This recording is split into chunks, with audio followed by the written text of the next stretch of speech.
সৌর পরিবারে একটা মডেল বানিয়েছি যেখানে সূর্য মাঝখানে কেন্দ্রে অবস্থান করছে এবং তার চারিদিকে বিভিন্ন গ্রহরা ঘোরাফেরা করছে। এখানে সবচেয়ে বড় গ্রহ আছে বৃহস্পতি এবং ছোট হচ্ছে বুধ এবং নিকটতম আছে হচ্ছে বুধ আছে আর সবচেয়ে দূরে আছে নেপচুন। আর এখানে সবকটা গ্রহ নিজের নিজের গতিপথে সূর্যকে প্রদক্ষিণ করছে।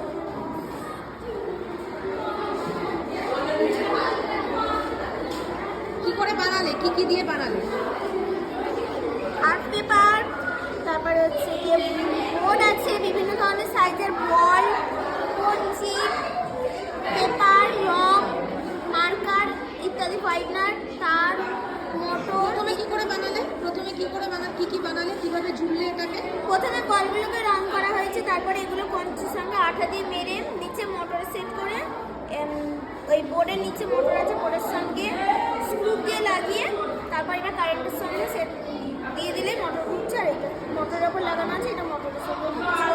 ঠিক আছে।